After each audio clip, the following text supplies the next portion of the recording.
सुप्रभातम। कक्षा 9,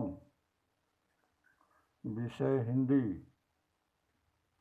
उप विषय व्याकरण, भाग 1।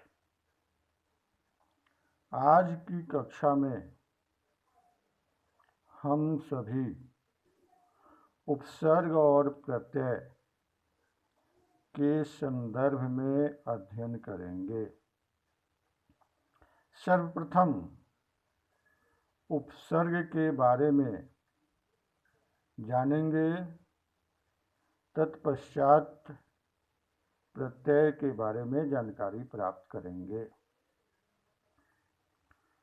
उपसर्ग क्या है, उसका शाब्दिक अर्थ क्या है,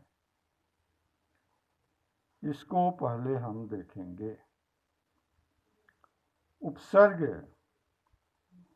दो शब्दों उप और सर्ग के योग से बना है।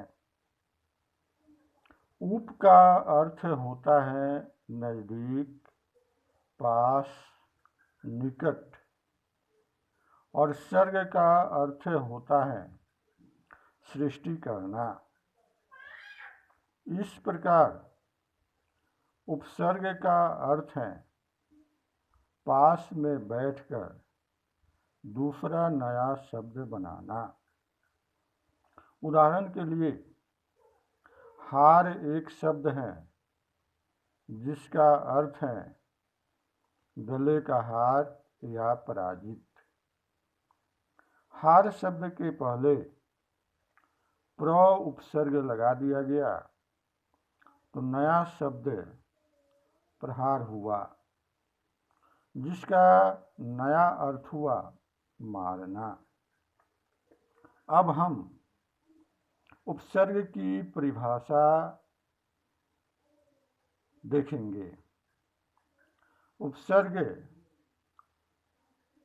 वे शब्दांश जो किसी शब्द के पहले आकर उसका विशेष अर्थ प्रकट करता है, उपसर्ग कहलाता है।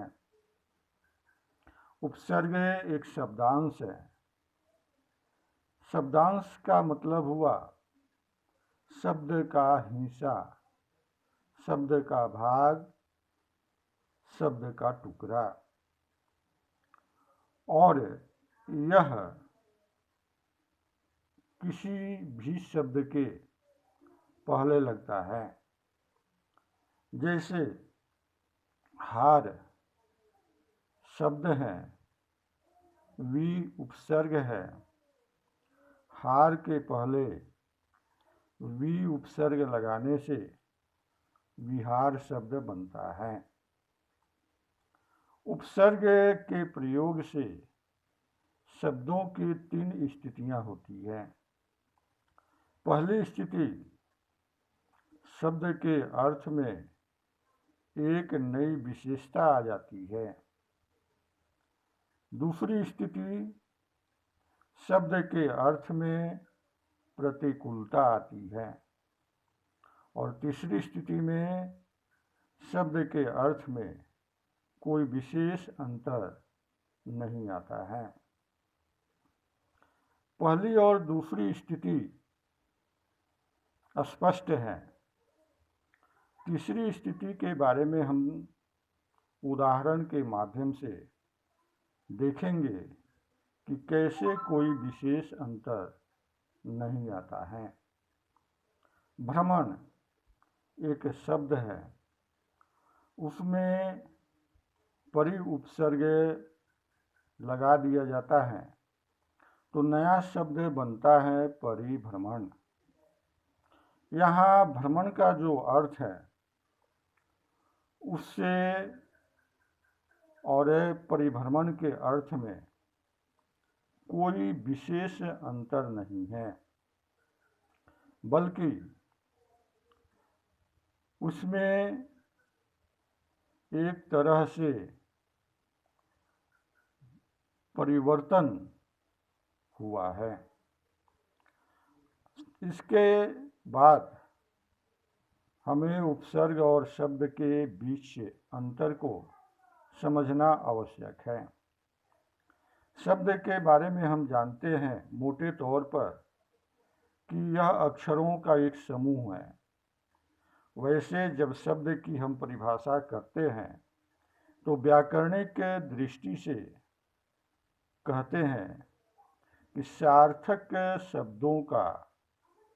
सार्थक अक्षरों का समूह जो है वह शब्द है। तो मोटे तौर पर यह अक्षरों का समूह है जो स्वतंत्र है और अपना अर्थ रखता है। कोई भी शब्द स्वतंत्र रूप से प्रयोग के वाक्यों में किया जाता है और यह स्वयं अपना अर्थ भी रखता है। लेकिन उपसर्ग के साथ ऐसी बात नहीं है। उपसर्ग भी देखें तो एक तरह से अक्षरों का ही समूह है, फिर भी शब्द की तरह यह स्वतंत्र नहीं है और न ही स्वतंत्र रूप से इसका प्रयोग ही होता है। यह किसी शब्द के साथ संगति जब बैठती है तभी इसका प्रयोग किया जाता है, अन्यथा नहीं। संगति बैठने पर उपसर्ग का प्रयोग करने पर शब्द अर्थवान होता है।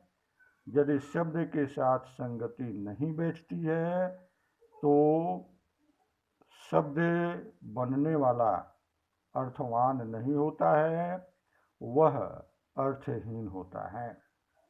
तो आज की कक्षा में उपसर्ग क्या है, उपसर्ग की परिभाषा, उपसर्ग के प्रयोग से शब्दों की स्थितियाँ और उपसर्ग तथा शब्द में अंतर, ये बिंदुओं को हमने देखा। अगली कक्षा में उपसर्गों की संख्या, उपसर्ग कितने तरह से प्रयोग होते हैं, इस पर विचार किया जाएगा। आज की कक्षा यहीं समाप्त होती है। जय हिंद।